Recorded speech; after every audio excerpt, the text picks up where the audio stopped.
Welcome back, everyone, to Box Podcast. I'm sorry we took a week off. I took a week off, but we are back after Barcelona. We're not going to talk about Monaco. Don't worry.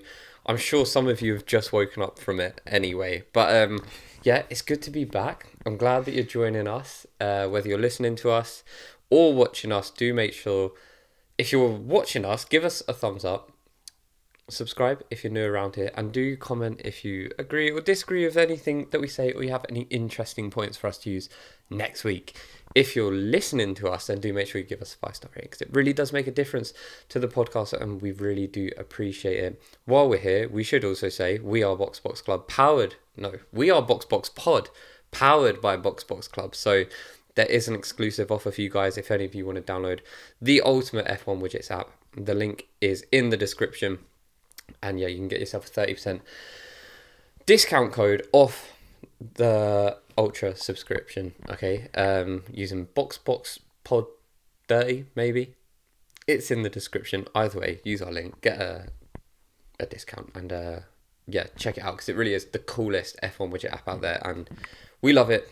They're our mates, and yeah, we're super grateful for everything they do with us. And yeah, it is also free. If you just want to try it out, you might not want to commit to an Ultra subscription without trying. Rightfully so.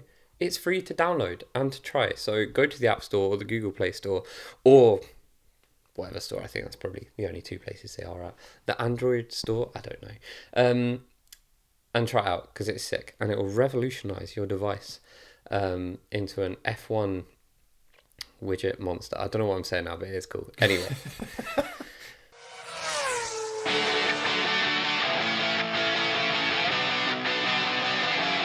We are back. We are officially back. Yeah, nice of you to join us. Yep. Well, I was in Italy last week, and like I said, it was really annoying. I wish I was there the week before, because then I could have caught a train to Imola, gone and watched the race. But yeah, I was there for the Monaco Grand Prix, and that reminds me. I don't want to jinx it. No, I can say it. It's not 100% yet, because the invites haven't been sent out. But I've been told that I should be getting an invite to something, I don't know what, to do with McLaren F1. Nice. I have no idea what it is. That's also not why I'm wearing the hat. This is not a propaganda show. It's just by chance. But I was just telling my parents about it, and then I just remembered. Do you see, this is the thing, right? So now Luke's now an influencer, so he now starts posting on Not now. TikTok, Instagram.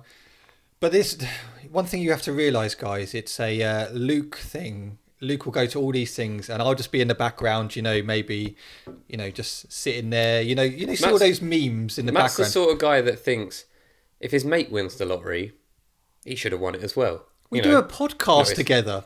I can't help. You don't see the other guys who do podcasts together going just one individually, do you? No, they come as a pair. I'll counter this.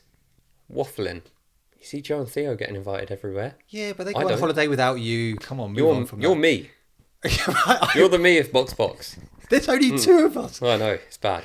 But no, I don't. They haven't said if I get any plus ones or anything. It still wouldn't be me. Nah, I'd see if Glenn was busy, but if he wasn't, then I'd ask Ruth, and if she was busy, then I'd probably ask you. You're such an arse. Oh. But that could be quite cool, and I will go and I'll vlog it. It'll be part of something. Nice. What, and put it on my own personal. Oh yeah, your personal. exactly. Right, welcome along, everyone. It is Box. Oh, you weren't here last week. Big news for you. Have I told you I'm doing a marathon this year? I think we've got to kill this joke. Well, I mean, in fairness, you've already killed it. Yeah. Right, let's move on. You're beating a dead horse. Yes. Is that a saying? Where's that come from? Why do you want to beat a dead horse? I'm sure it's a saying. Okay, let's move on from that. Right, Barcelona. How would you beat a dead horse? That's my question. Let's move on from that. Right, that's Barcelona. I actually enjoyed it. It started off very good, had a bit of a quiet period.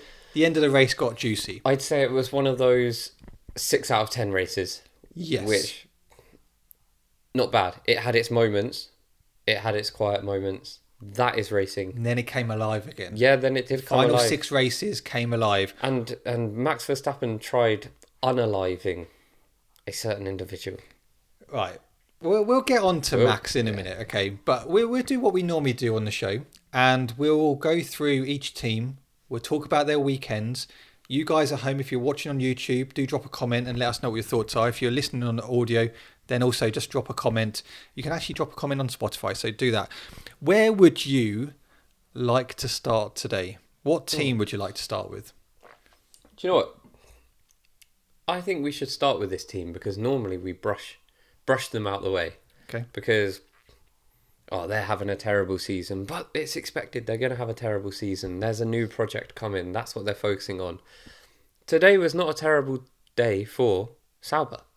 Outstanding. Yeah. All round a solid weekend. You know, you look at qualifying, Bortoletto out-qualified Hulkenberg, his best qualifying of the year, P12, Hulkenberg in P16. You come to today's race and I don't know what Hulkenberg was driving today, but he had his Weetabix. He was on it today, and it was great. A P5 for him, overtaking a Ferrari. Okay, as Lewis fans, it hurt a bit. Yeah, we'll talk about that when we get onto the Ferrari stuff. But fair play, Nico Hulkenberg. But that hurt. You know, when you look at it, Hulkenberg, we've always said. He would easily go into a top team as a second driver. Yep. Easily. We've always said that actually we think he's a phenomenal driver, and for Stake to actually get him this year, that is it was a massive move for them because he's shown again today the quality he has. To pick up 10 points. I always call them Sauber, don't I? Yeah, Stake, Sauber, whichever. We all know what you mean. To pick up 10 points today to take, Stake from P10 in the constructors to P8. They're on 16 points now. It's a mega points haul. Like, it is crazy. So, Hulkenberg, phenomenal.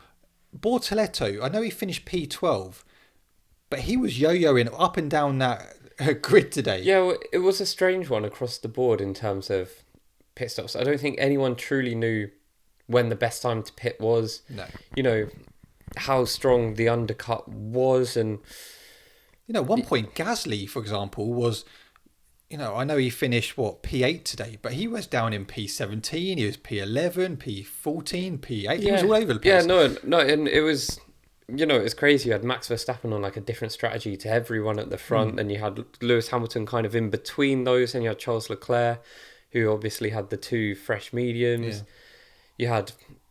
The McLarens were working slightly different to each other. It was a confusing race in terms of strategy because there was so much going on. Yeah, but I think if you're Stake and you're looking at that, you're going to be very, very happy leaving Spain, because they'll be hitting the bars tonight. They beat a Ferrari, they beat both RBs, they beat both Alpines. And I think importantly on the Ferrari thing, they didn't even beat a Ferrari on a technicality. It wasn't. We got lucky with the safety car and therefore we ended up in front of, Lewis, who got held up through a dodgy pit stop, which meant he came out far back and he just couldn't overtake us. No. Nico Hulkenberg overtook him on track. It was, like I say, devastating to watch. But I actually really like Hulkenberg and so it was hard to be unhappy for him. I was gassed for him and I thought, that's just what that team needs because, we've said it here for all season. This is going to be a rough year for them because we know what the bigger picture is. But, yeah, a great weekend. And I think they are, like I said, they're going to be hitting the bars in Barca tonight. No, I really, really impressed with them. Really happy for them because I think last year when you look at it, they went through a very, very tough year. With Joel and Bottas, it was a very, very tough year. You sound like you're going to cry every time you say that. I know. I just don't want to. Doesn't want to talk about it. Let's move on, okay? But to come into this year and to already be on 16 points after 9 races is phenomenal. And I don't think I didn't expect this year to be better for them than last. No. Like, I thought, okay, well, you've got a really nice driver partnership, but I was expecting worse than last year. Not from the drivers, from the car and the output of the team. I kind of felt like they weren't going to really put much effort into it. Focus on 2026. Rightfully so, by the way. Yep. But no, very impressive. Bortoletto again, and I know we say this week in, week out, it's slowly but surely just starting to get better. He was very racy today. He was very on it, some good overtakes, and he was unlucky actually not to even get a P10. And he's not damaging the car. No. He's bringing it home. He's showing improvement. It's gradual. He had a great qualifying this week. I think, like I said, Sauber, for me, this is a 9 out of 10 weekend for Sauber. 100%. I think 10 out of 10 would have been both of them getting points. Yeah. But this is, all relative, that's a 9 out of 10 weekend. Yeah. And let's just put it into perspective. Hulkenberg beat both Red Bulls today. Bit of a technicality, but yeah, both Red Bulls, both Hasses, both Alpines, a Ferrari, both RBs, a Ferrari. Yeah, very, very impressive weekend. Which he overtook on track. Yes. Do let us know what your thoughts are on stake. Where do you want to go next? Well, let's cover the Aston Martins because we've only got one team to talk about. Do you mean one driver? I mean one driver, yeah. And that is obviously Fernando Alonso. Lance Stroll. Have you heard the rumours about Lance Stroll? I have heard the rumours, and you're going to want to tune in for these, all right? Like, let me find it, because... Can I just say, initially, I thought, he just wants another day off. I knew it. But then I did see these rumours floating about on Twitter, obviously, so not going to say... Reliable source. That's why we are heavily using the word rumour. Yeah. Do you want me to... Again, this is what came out. It's emerged on Sunday morning that Stroll lost his temper in the garage after being knocked out at the end of Q2, in which he lapped half a second slower than teammate Fernando Alonso. Word was going around the paddock that Lance Stroll had broken things in the garage and sworn at team members. Asked about this, the team spokesman said Lance was upset. The spokesperson said that the loss of temper and the injury were unrelated. Like, I really don't know whether that is true or not. But here's what I thought when I read that. It was less about... I thought it's actually probably true that the loss of temper and injury are unrelated. But it is making me think, is the injury actually a thing? I know he fell off his bike. I'm sure he's got lasting stuff. But to me, that seems too coincidental. You're telling me that Lance Stroll all of a sudden gets to this weekend and an injury in his hand is too bad that he can't carry on. He's got to have immediate surgery. He can't race today after an incident that happened, 2023. Yeah, well over a year ago. And don't get me wrong, like I say, what I'm not saying here is that Lance Stroll isn't experiencing anything with his hands. But I'm saying, isn't it a bit suspect that the day after he loses his temper, smashes things up in the garage. Allegedly, this is rumours, but it was from like BBC, was it not? Yeah, it was. I can't find it now. It was from what seemed a reputable source, and all of a sudden, he's got to dip off for this emergency surgery. That to me actually sounds like there's more to this than we're being told. Because initially my thoughts was, well, actually, if you've known about this and he's been struggling for the last few weeks with it... Don't enter him in the weekend. Yeah. Your best bet would be pull him out, get him the surgery that he needs or whatever, bring in Dragovic, give him an opportunity. Because, a lot of people were asking, well, why can't they just bring someone in? Just to put it into context, you actually have to at least do a qualifying lap. You need to prove to the FIA that you are on par with the laps around the other drivers to be able to enter yourself into a race weekend. And that's what my initial reaction was. But then all of a sudden I saw this, that, because this came out, the news broke about 5 hours after qualifying. Yeah.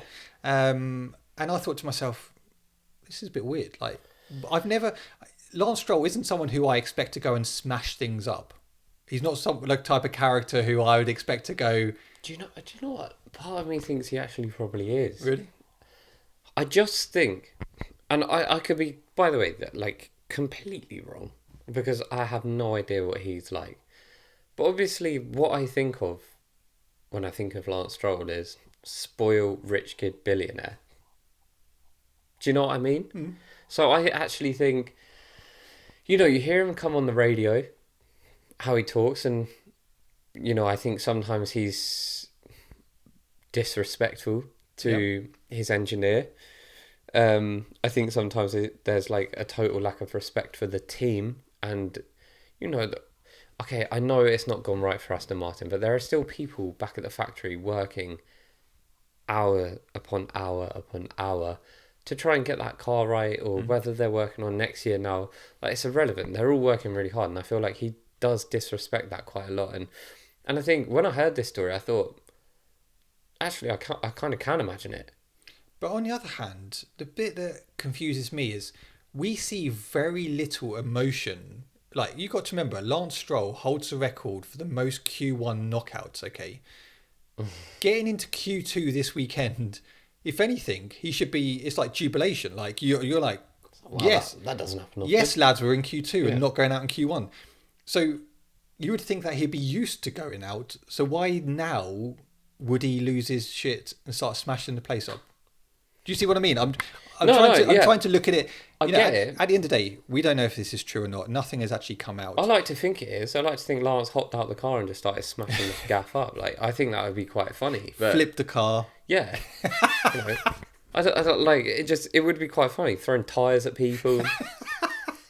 But it is. I get your point, but for me, it actually is believable. Not to that extent. He was, fucking throwing helmets at people, but I think to me, it's a plausible story. Like, I can see that anger inside him because, like I say, billionaire dad, rich kid upbringing, spoil, the whole dynamic of like, oh, my dad owns this team. Like, it's that thing of like ultimate power. Like, you would never get that from even a Max Verstappen. He would never go to that extent because I think... We wouldn't do anything in the garage. He'd just do it on track and take someone out. Yeah, we will get to that. Yep. I just think it's that entitlement that I think Lance probably has been afforded. Okay, so say it is true. Yeah. Okay. As we know, we're just speculating. Say it's true. Where does Stroll go from here? Because if it is also true that he's going to have surgery, he could potentially be out he could miss Canada, and we don't know. But say they've used that as an excuse, and actually the reason why he's not racing is more of a internal issue, from throwing tyres and all of that stuff. Where does that leave Lance Stroll? Well, I mean, I'm not being funny. It shouldn't have got to the point where it was an internal issue that got him off track. They could have just looked at his on-track performance. I know what you're going to say. Oh, I love Lance Stroll, and he's got more points than Fernando Alonso this season. If that is your argument, you just don't get it, and that's fine. You don't have to. I understand. We're all fans. Look, Lance Stroll has carried this team this year. Like, do you know what I mean? When people say that, I know there's an argument to be had there, but still, at any point right now, if you're taking him over Fernando Alonso, only God can help you. So I don't think he should have got to this, but it does seem like to me this is more a thing of actually something really has gone on here, and we need to get him out. But what we don't want to do is drop him in it, because obviously he's going to be protected from above.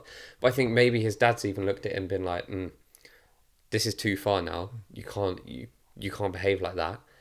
And they've just moved him out. It's very likely temporary, but I feel like more is going to come out about this story.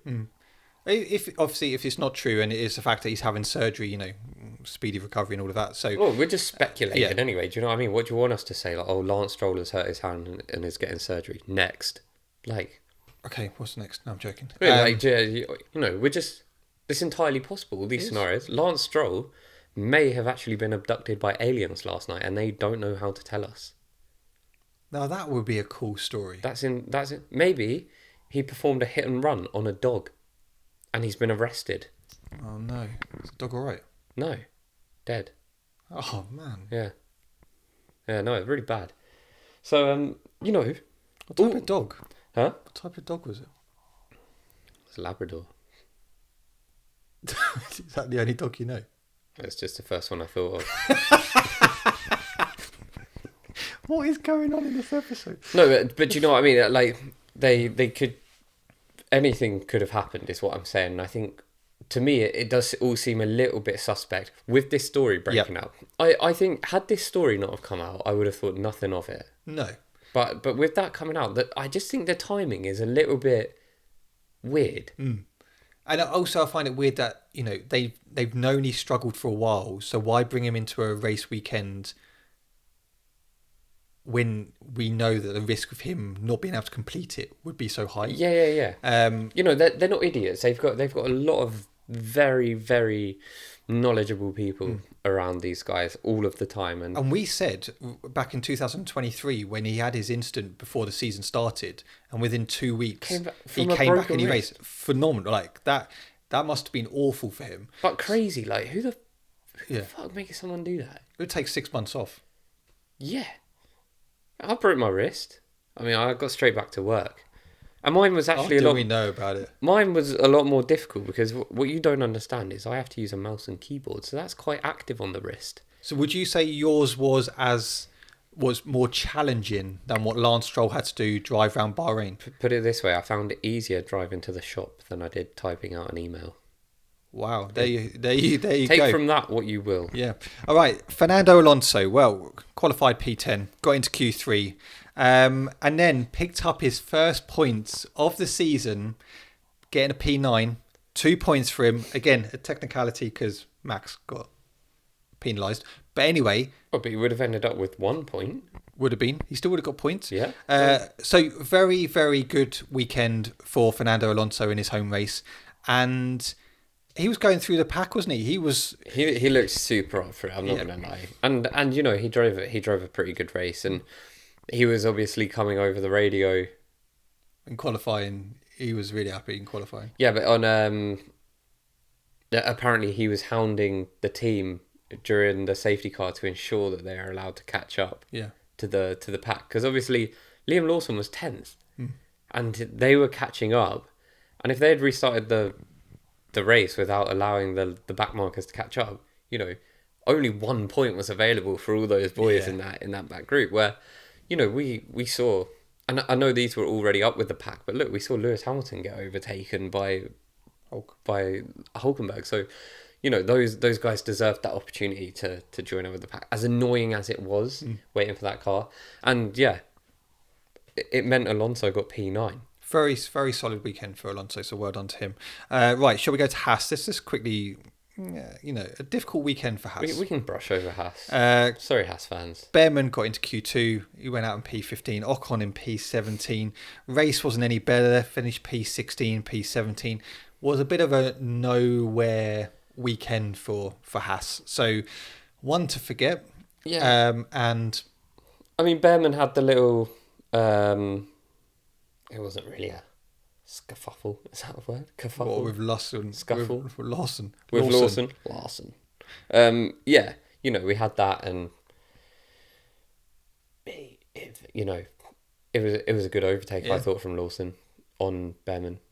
And obviously he just went off track and carried on. But like you say, I think Haas are another team that we've seen yo-yo a little bit this season. I kind of never know whether they're here or there, but they're a team that, again, understandably, they don't have the same funds as Mercedes, Ferrari. They don't have the same facilities, technology, people, but they're another team that have come into this new era of regulations, not hit the ground running again, and kind of, they've picked up from where they were. So through this era of car, there's been a good improvement for Haas, but they're going to be looking to 2026 now, because Haas will have some good races this year, like they have done at the early parts of the year. They will have races where they'll pick up the odd points here and there. Yeah, and that will see them through to the end of the season in preparation for 2026.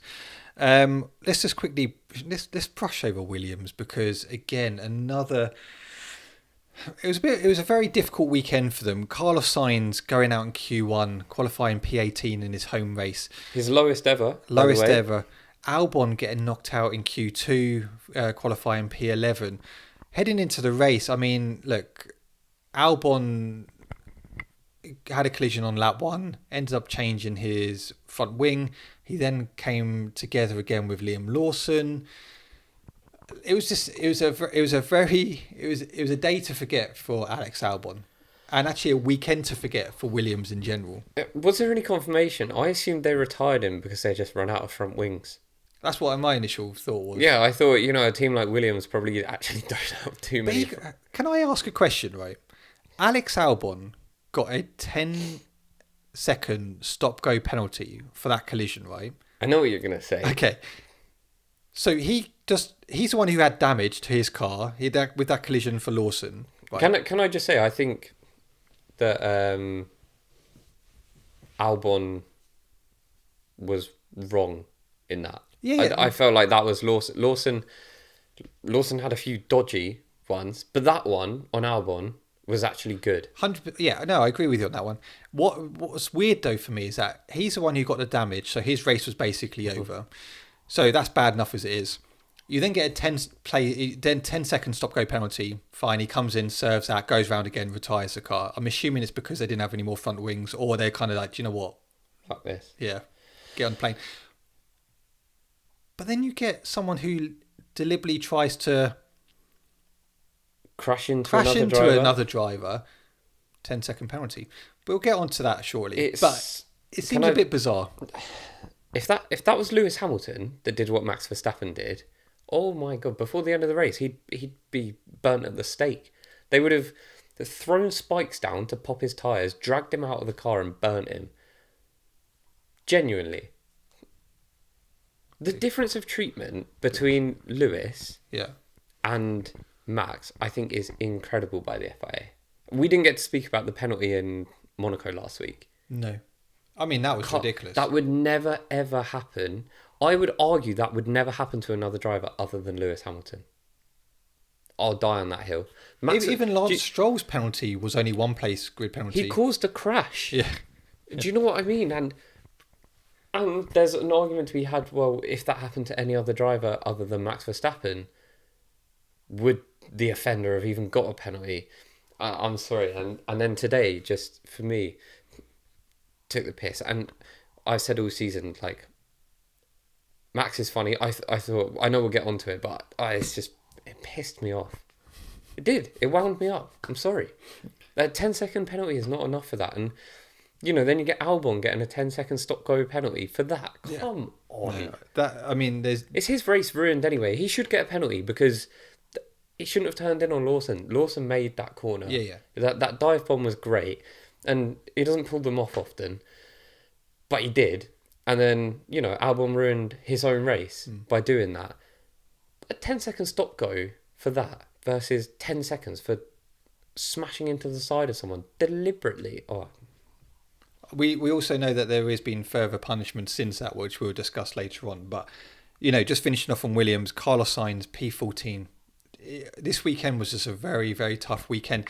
And I'm not sure, obviously we spoke, a couple of races ago, 2-3 races ago, that actually Williams, we thought were actually even better than Ferrari. Weird team again. Yeah, but we're seeing a bit of a yo-yo with Williams now, and I'm expecting that to continue throughout the year, that there'll be races where they're strong and it'll fluctuate in preparation for 2026. I think what we're seeing is that you've got pretty much McLaren who are sorted, Red Bull that kind of fluctuate a little bit, but you've got Max in the car who's so quick.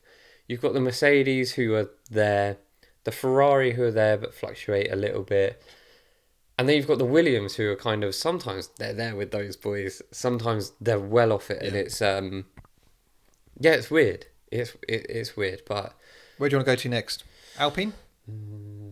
Yes. So you dropped a video on Colapinto. Can you? I did drop a video on Colapinto, and I will. So on our TikTok and Instagram, I posted yesterday. Day before anyone else concerned for Franco Colapinto, because I went through some stats that actually, since he's come in, his overall position has been about P19, P20. Oh. Okay, so had quite a lot of comments on this. Unsurprisingly, the Colapinto fans are passionate. We love it. Yeah, they're not a fan of criticism. So one person said, no, not concerned. Just let him do his work. He is not there for 5 races. He's doing what he needs to do, knowing the car, finishing the races and accumulating kilometres. He's doing okay. Alpine's car isn't competitive. Yeah. I'd like to counter that point.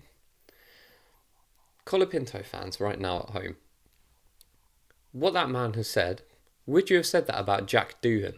Doohan, don't know why I said it like that. Would you have said that about Jack Doohan when he was driving the car? Because I think what you likely would have said is, he's not doing well enough. He should be out the car and Franco should be in the car, understandably. But now that Franco has come in, and to be honest, when he came in, we said we are so happy for him. We want him in the sport. Yeah.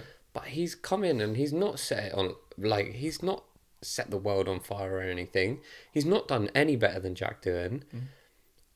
I'm not suggesting for 1 second that I think he should lose his seat. That would be preposterous. But we have to acknowledge that I was kind of right. Well, some people were saying he's overrated. He brings in money, so that'll probably keep him in the seat, even if his performances is on par or worse than Doohan. And I think, look, when I did that video, that wasn't kind of going, Colapinto's rubbish. As we've said before, I want to see Colapinto succeed. And when he came into Williams, he put in some good performances. He crashed. What was the percentage? It was about 44% of the time. Nice. But, since he's come in, we know about Imola. It was a very tough weekend for him. One thing we said not to do was crash, and he crashed in, was it practice or qualifying? Qualifying, I think it was. We went into Monaco last week. I think he qualified P20. He was P20 in basically all 3 practice, and then basically did nothing. Heading into this weekend, qualified P19. Okay, qualified P19 and went into the race today. He finished P15 ahead of the 2 Hasses. Antonelli and Albon retired. He finished P15. Stroll obviously didn't start. And Stroll didn't start. And a lot of people will say, okay, well that's not bad. He didn't finish last. His teammate, it was low-key impossible to finish last. His teammate finished P8 today. Yeah, and I don't know. Colapinto's got a lot of pressure. Is he doing better than Doohan? I would probably say not. I don't think there is much difference between what either of those have done. No, so far. I would completely agree, and this is not a, it's not a case of if Colapinto's not doing the job, get Doohan back. That's not what we're saying, but I think the idea behind Colapinto was, he's going to come in and he's going to set the world on fire. And I'd always said, I didn't think that was true. I have to admit, though, I thought he would come in and I thought he would be picking up points by now. I thought he would do better than Jack Doohan. I'll be totally honest there. I didn't think it was going to be special because my stance hasn't changed. I really, really like Colapinto and I want him to succeed in the sport. And it's such early days. Like, he still absolutely can. And most likely will. But you would be worried. I think the only thing here is there's so much pressure coming into that because he was signed as reserve driver. Basically, everyone knew he was going to get Jack Doohan's seat. And there was sort of the weight of the world on his shoulders. And yeah, that level of expectation is very hard to meet. All I would say is he's not even been all right. He's under-delivered so far. And may I just say, I know he qualified P19, but I know he had the issue with the car, so it meant he couldn't actually do a final lap in Q1 yesterday. So I know that, and I know some of you will probably go, well, actually, how can you say that? He might have gotten into Q2, and he might well have got into Q2. We won't know, but... I mean, I might have got into Q2 if I had a car. Unlikely. You never know. But, what ifs are pointless, do you know what I mean? He wasn't there. He didn't.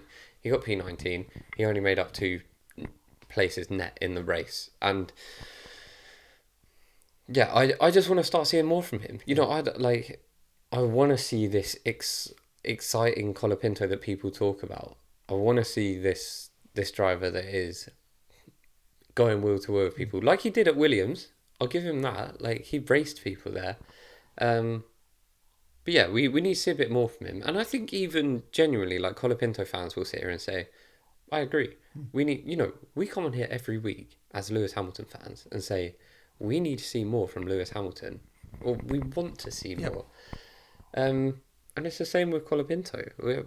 We should be able to sit here and say, he needs to be doing better. No, agree. Do let us know. Is the writing on the wall for Colapinto, or will he turn this around? Do let us know. RBs, look, what do you say about Isaac Hadjar? Already, right, saying it now, 9 races in, my rookie of the season. Oh, 100%. And I don't care what happens in the rest of the season, he's my rookie of the season. That's it. 100%. Got into Q3 once again, qualifying P9, Liam Lawson P13, and then head into the race today. And Hadjar, in some sense, was kind of in a race of his own. Once he got over probably the first pit stop, he was kind of just on his own. There's not really anyone who's challenging him. But he just looked class. P7 for him today, 6 more points. He has got more points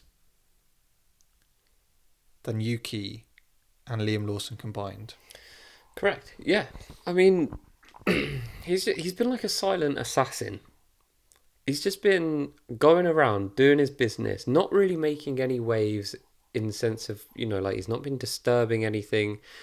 He's just very quietly been going around picking up points. And yeah, I mean, out of all the Red Bull drivers, he's having the second best season. So I really, really, really hope Red Bull don't take him. Don't take him, please. Don't ruin his career, please. Do you know what? Any other team, take him. Let him replace Lewis at Ferrari eventually.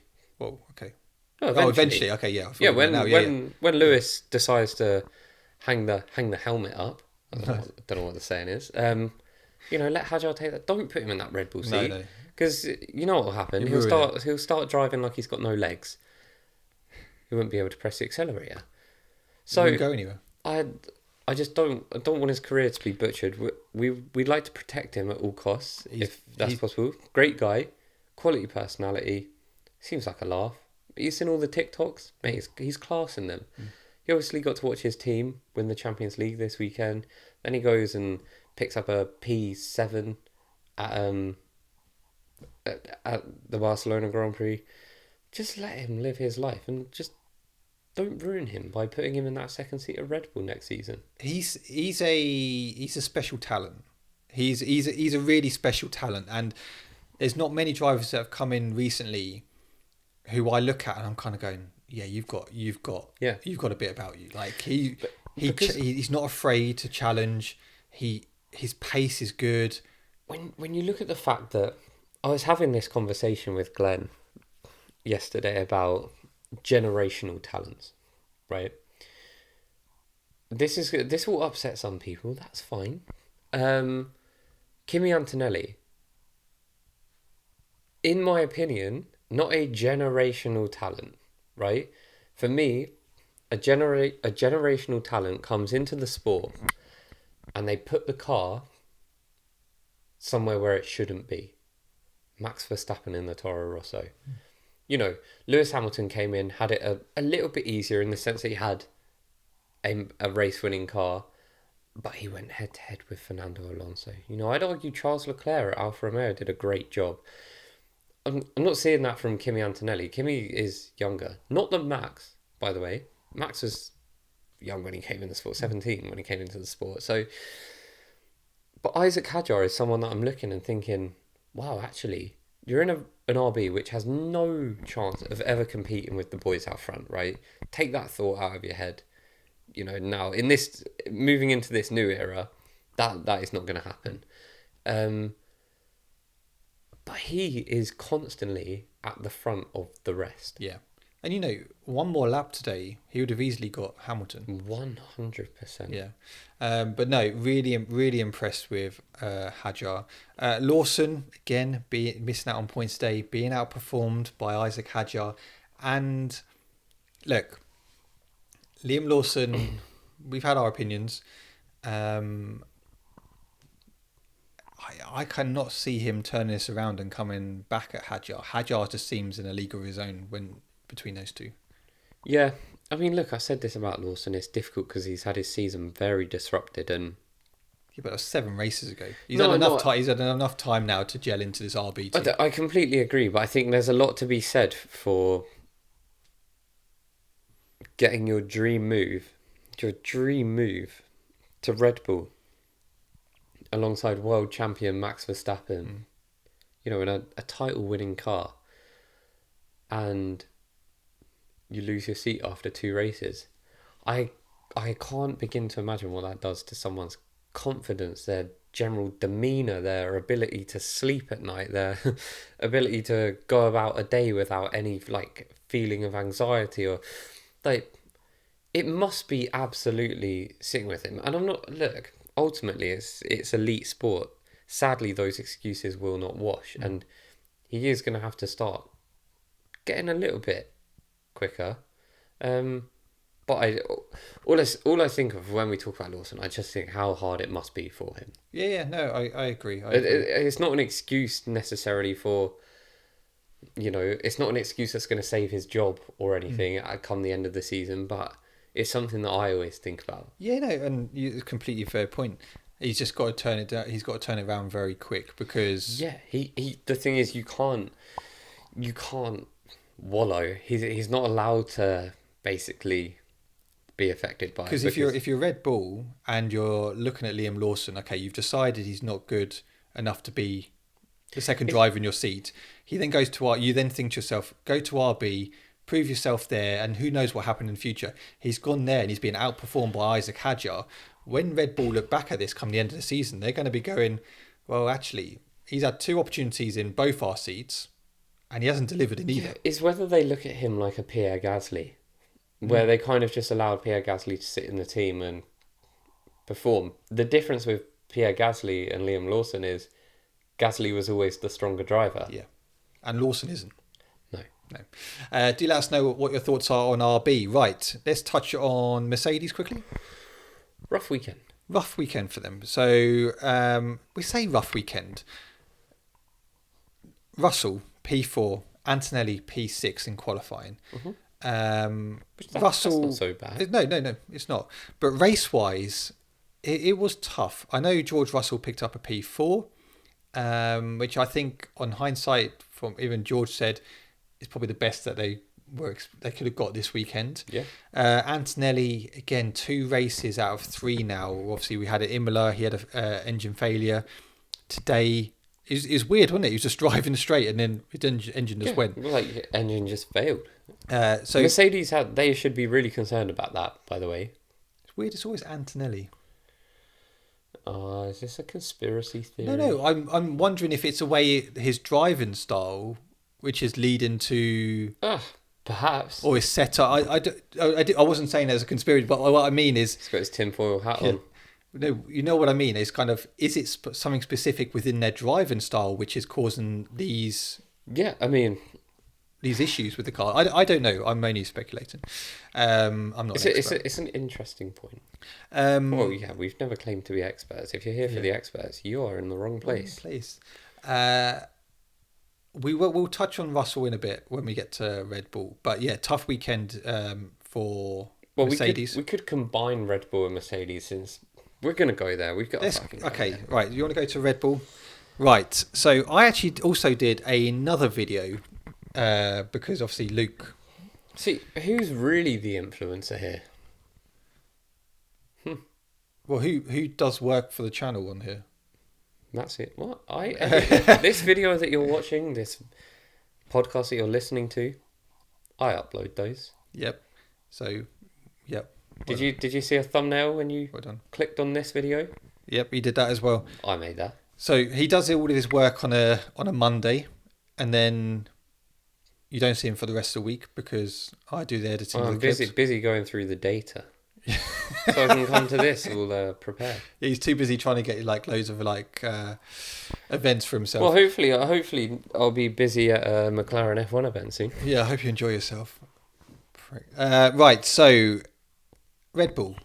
I did a video the other day on Yuki Tsunoda, and look, I was always worried that Yuki would go to that Red Bull seat and disappear as such, because that second Red Bull seat is cursed, and I stand by it, and we're still seeing it now. And when Yuki Tsunoda qualified in P20 yesterday in the Spanish Grand Prix, it showed once again it's cursed. No one can drive that second Red Bull seat. Sergio Perez could.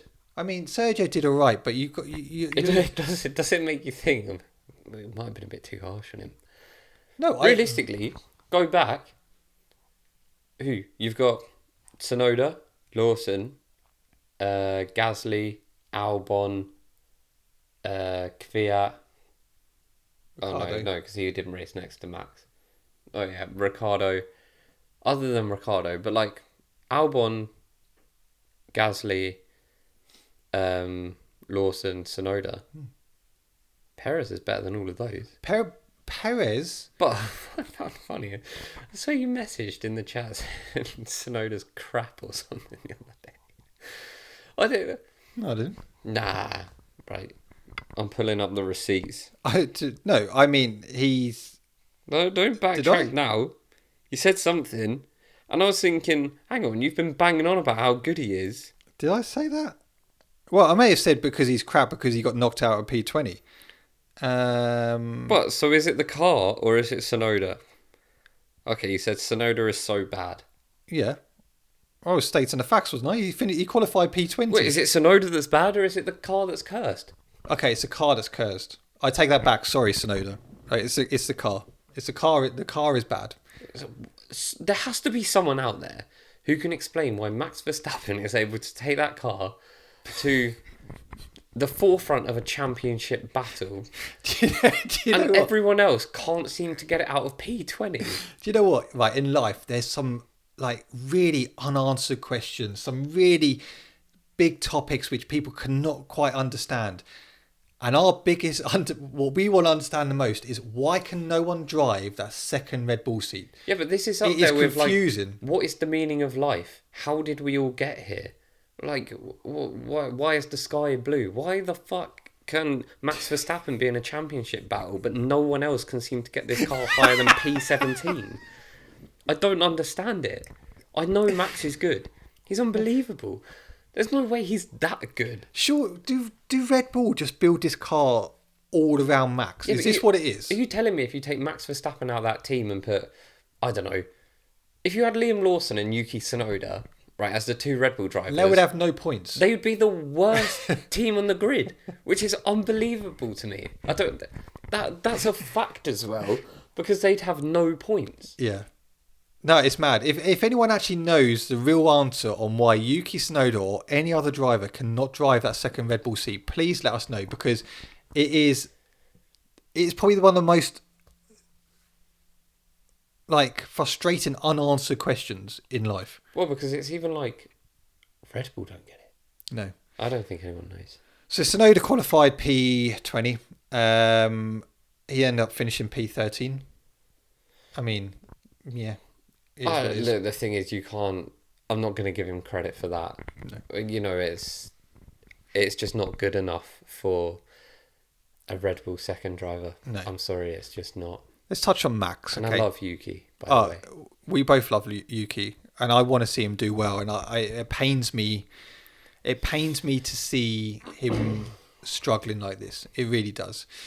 Let's touch on Max because, look, qualified P3. He puts that car in places it probably shouldn't be. He takes it to the next level. And clearly. Yes, true. Race-wise today, look, I thought he actually had a very good race up until the safety car.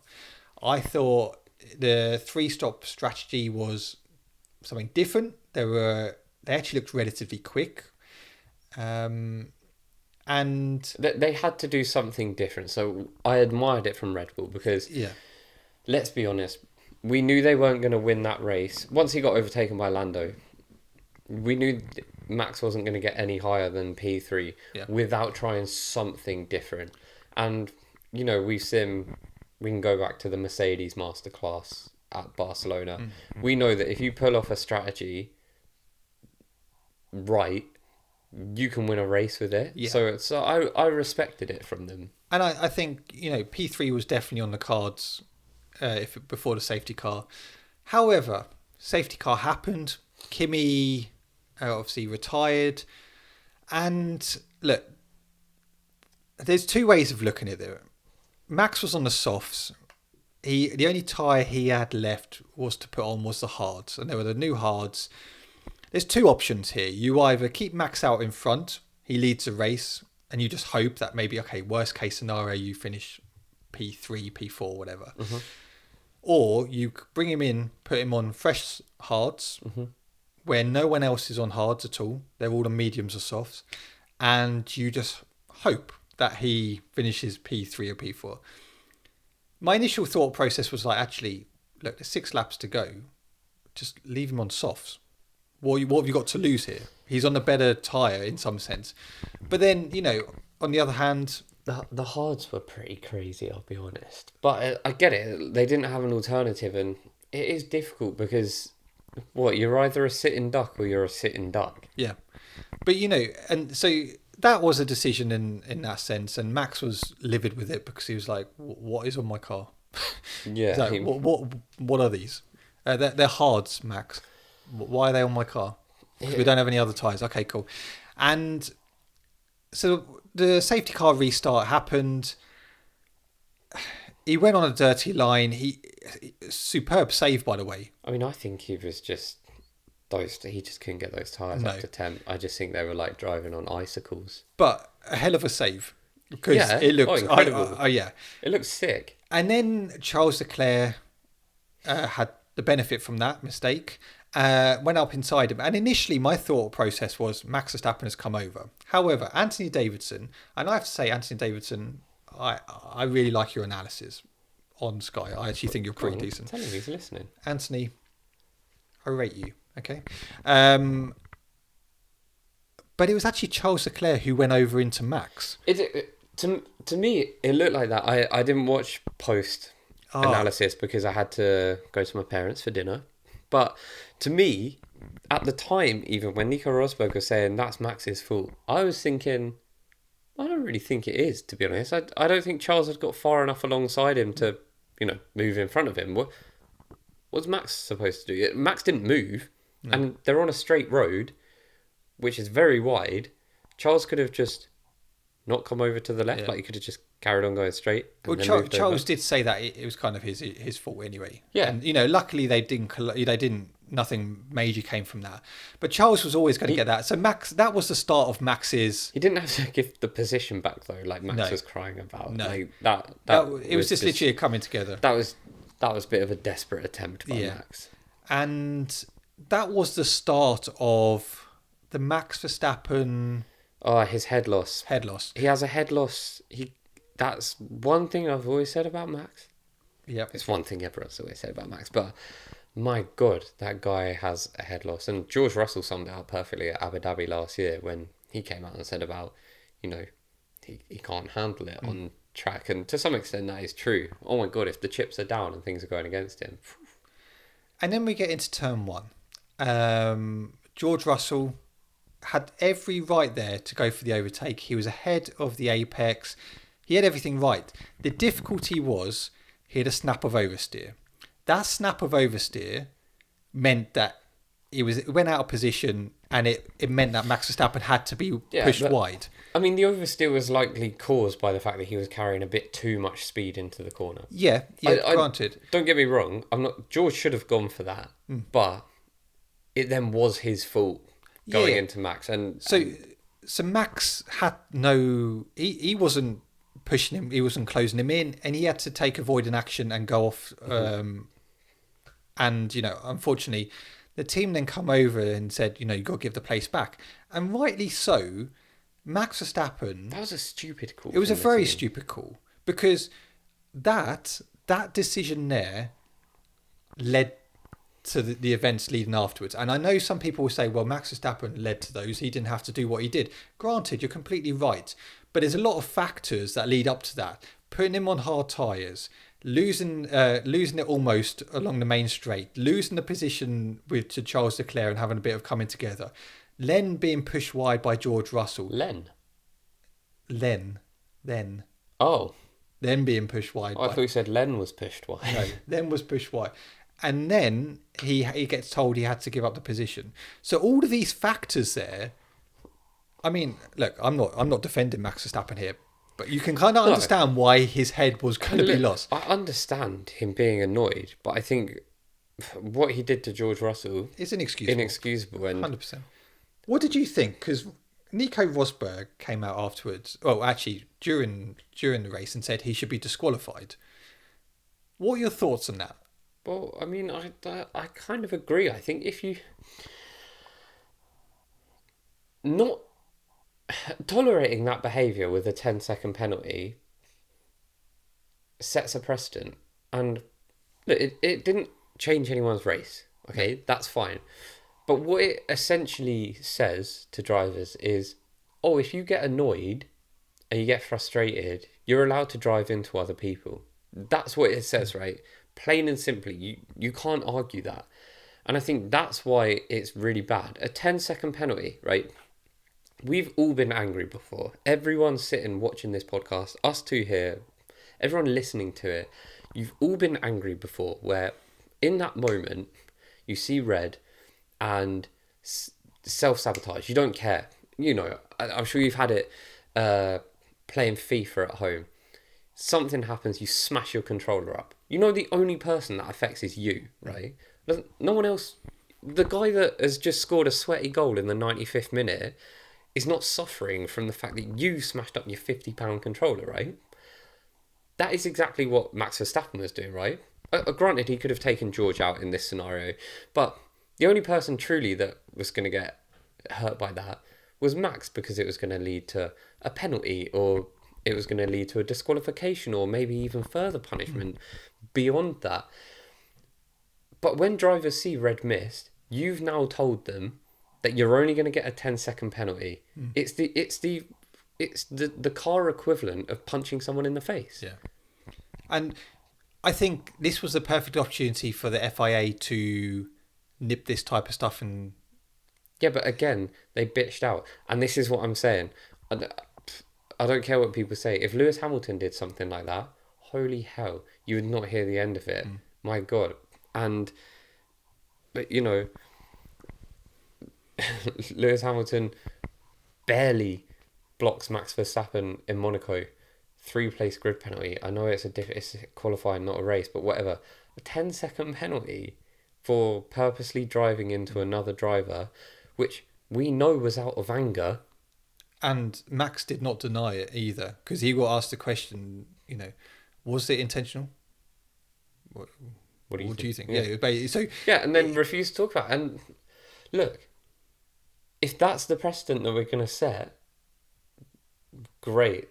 That is not for me. Well, he's been handed 3 penalty points for his collision today. Oh, how the hell? How is he going to sleep tonight? Did they not think about that? Interestingly, though, he is now a single point away from a race ban. Well, I'm sure that they expire in like 3 races or something. Probably, but I'm sorry. As that, do you know what? People have had 3 points put on their super license for much lesser offences. Yeah. Also, it was said that the FIA wouldn't have penalised him. He wouldn't if he hadn't given the place back to George. Yeah. So it all ended up bad for Red Bull anyway, which is weird because nothing happened. No, which is weird because we normally praise Red Bull for their strategy, but today there's certain aspects which I think they just got it plain wrong. Just got it wrong. Which is fine. You can have those. That happens, you know. But yeah, Max. I felt like today was a perfect opportunity for the FIA to make a stance on this and actually really go, do you know what? We will not tolerate this. But like you say, they've now given out a 10-second penalty, 3 points, and it's kind of indicating, yeah, it's actually all right. Yeah, because what precedent does this set for Oscar and Lando going into final race of the season? They're neck and neck, right? We said this about Max in 2021 and Lewis. You hadn't been strict enough, so you set a precedent. You've done it again. Lando is leading the championship, and he's about to be overtaken by Piastri, right? Whoever finishes ahead wins the championship. Well, if I'm Lando, I'm thinking, what if I just crash into him? I'll get a 10-second penalty, but if I do it enough so he's out the race. Because this is the thing, right? What are you basing the punishment on? Is it the consequence to the other driver? You know, is it that, oh, well, we'll just give him a 10-second because it didn't affect George's race? We should be giving punishments based on the action of the driver who committed the offence. Yeah. You know, you don't... I know this is different because Max hasn't broken the law, right? But let's put it into legal terms, right? You don't... If you arrest a drink driver, you don't say, oh, well, it's all right, you didn't hit anyone, so just go home, here are your keys. You arrest them because of the action, not the fact that there was a consequence. And I think that's what they've done here. They've basically looked at the fact that his actions didn't really lead to anything, therefore we'll just give him a slap on the wrist. To me, it's a horrible precedent set. No, I agree. And I'm not going to take any abuse from Max Verstappen fans because I've sat here for the last 3 years and praised him. I think it's interesting because they were talking afterwards, you know, this type of stuff has been happening for years. You saw that Michael Schumacher, Damon Hill in the championship battle, Senna, Prost, you know, all, you know, you've seen these over the years. Max Lewis. It's a tough one. And I just feel like for Max Verstappen, it was just unnecessary. He lost a lot of points. And even though he said afterwards, well, I'm not in a championship battle anyway, you are. And you're the quickest man on the grid. You're the fastest driver at this point in time in the entire world. You are in a world championship battle, and it just lets whether he cares or not, it just lets him down because he's a phenomenal driver, the best on the grid, and this type of stuff he will be remembered for rather than his greatness of driving. Do you know what I mean? Yeah, you don't want to be tarnished to, you know, and leave a legacy of being a dirty driver. And everyone will always remember Max when he eventually retires as one of the best to ever grace the track. But it always be a bit tarnished. They will always say, like, yeah, but he was a bit of a cock sometimes. Yeah. I don't know. Do let us know what your thoughts are on the incident. Right, let's quickly go through Ferrari and then we got McLaren. I mean, look. We can skip Lewis. Let's skip Lewis. Charles Leclerc qualified in P7, which turns out that actually he sacrificed his qualifying for a race because he saved another set of soft tyres. So his qualifying was kind of tarnished a bit in preparation for the race. Lewis Hamilton qualified P5. Race day, look, good start from Lewis. Well, bad start that then turned out to be a good start. Yes, so good start overall. Good and bad. Good and bad. Bad and good. And then it just went downhill. Charles Leclerc overtook him and just went off into the distance. Lewis was nowhere to be seen. They pitted him, in his words, too early. But he was just nowhere. He was literally nowhere. And it was a tough one. He was interviewed after, and you want to talk about a tough watch. Go and watch that interview afterwards. I did see it. You see it? A short one, 45 seconds. Yeah, it was a very tough watch because this type of Lewis Hamilton is just blaming himself. Yep. And it's a bit of a worry as Lewis fans because you're seeing this and it's kind of like, well, it can't just all be you. But he's basically just blaming himself for these performances. It's whether or not he's at a point where he had a good car for so long that he's no longer able to, you know, deal with a not so good car. Yeah. I still think we're not going to see the true Lewis Hamilton until he's in a good car. He's not a spring chicken, do you know what I mean? He's not one of these young boys. But it's a tough watch, and it's difficult to watch him sit there and blame himself. But I don't know what to think, you know, because as a fan, you always want to believe. Like, I would still sit here and argue to the death that I think Lewis is the best driver.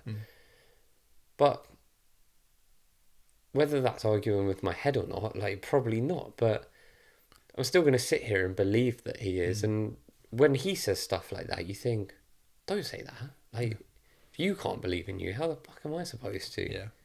No, it's difficult. It's difficult to watch at the moment. And look, these era of cars have not been kind to Lewis. He's had moments of magic, but he's also had a lot of difficult times with this within this era of cars. And I think what will be really interesting is 2026. If 2026 we go into another season of Lewis not performing, then I think we'll likely see his last season in F1 if that is the case. No, I agree. Do let us know what your thoughts are on Lewis Hamilton. Charles Leclerc, though, look, another podium. Yeah, very solid. You know, Charles has obviously been the stronger Ferrari driver this season. It's typically that way with Charles, although, you know, Carlos was very equal to him.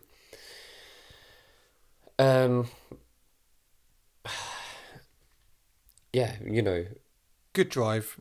Yeah, just solid. You know, he's not gonna. He picked up a podium. He's not going to be challenging the McLarens. That car's nowhere near it. But he's best of the rest at this moment in time. When he needs to be there, he's there. Yeah, no. Do let us know what your thoughts are on Ferrari. So let's get into McLaren. Right, Luke. I want to ask you a question. Yeah. So you've always said Oscar is the most composed driver. Lando Norris is a quicker driver. Mm-hmm.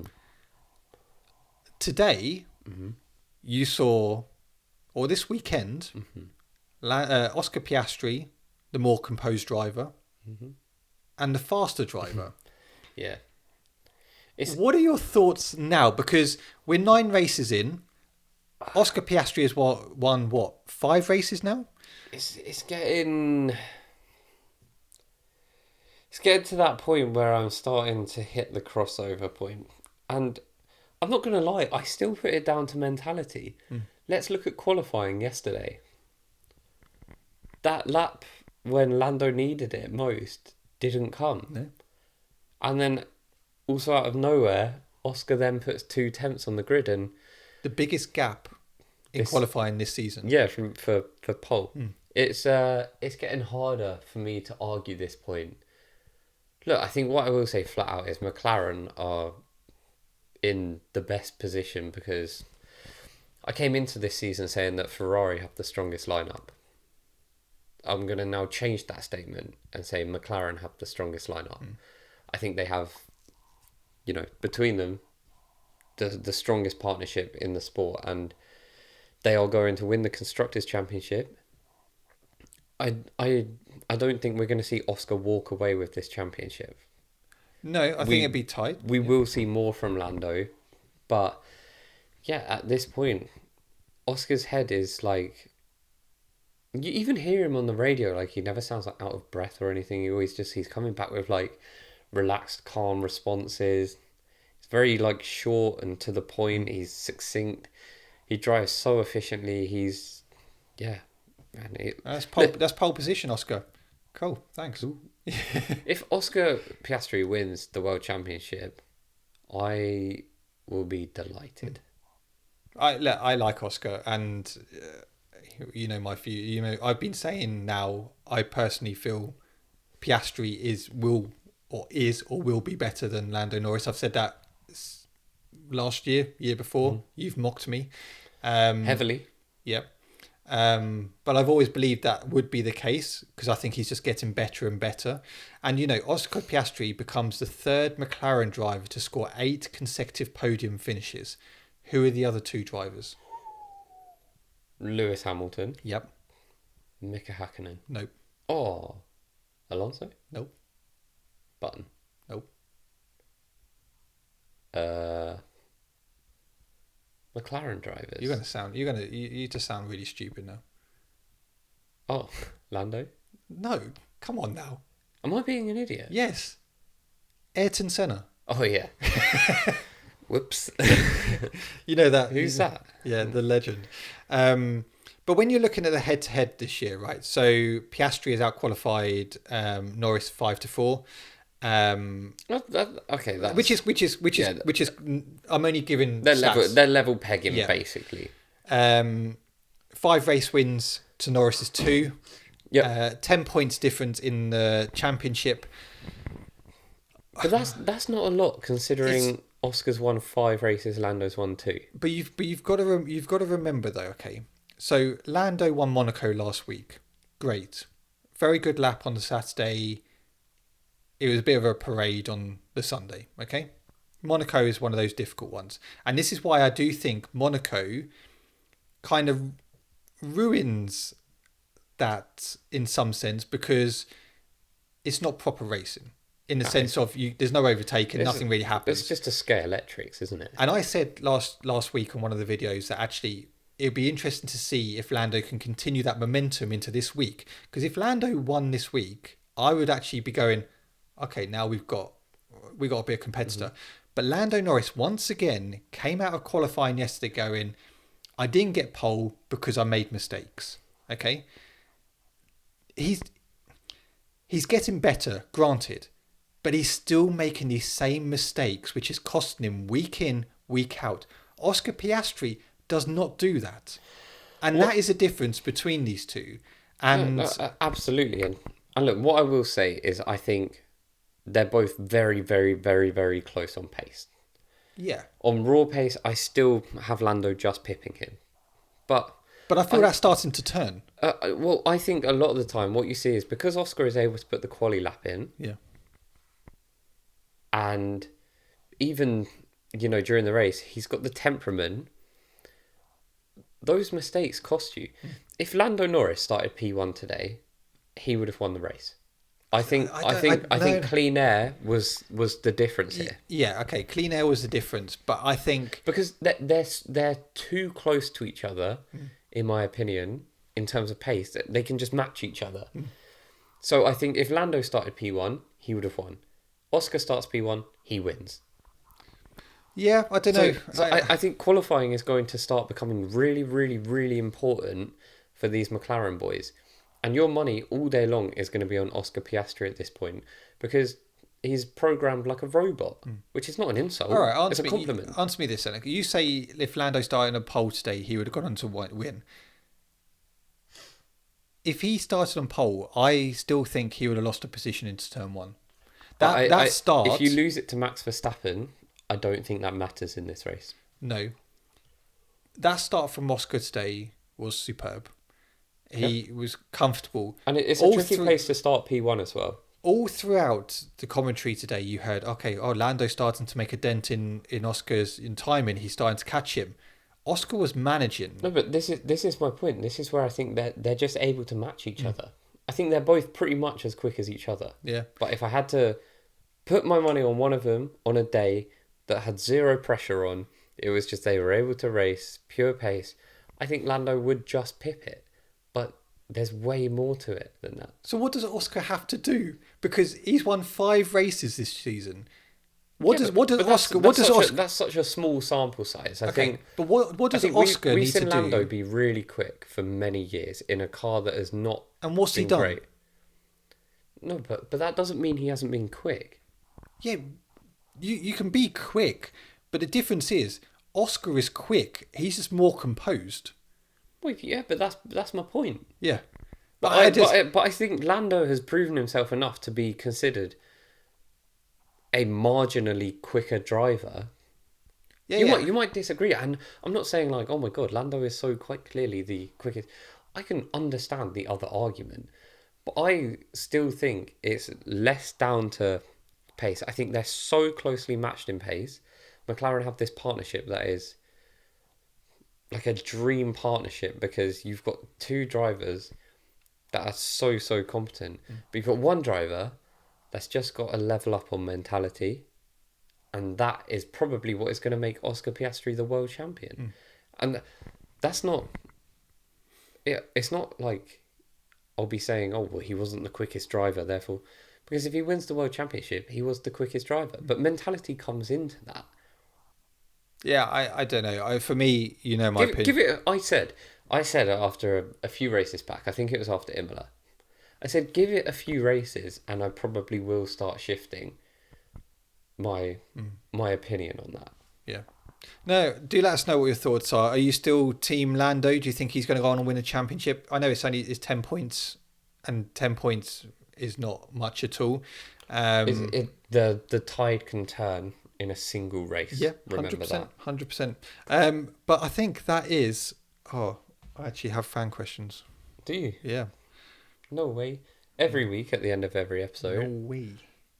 we answer your questions from fans, apparently, as Matt calls him. Well, not fans, but, as Luke's an influencer now, it's his fans. We post these on our Instagram, which is at BoxBoxPod. You can get involved and send in your questions, or if you just want to watch shorter clips of the podcast, you can also do that there. This one's a good question. Did Ferrari hire 44, Lewis Hamilton, for his legacy or to actually win? They are not 100% setting him to win.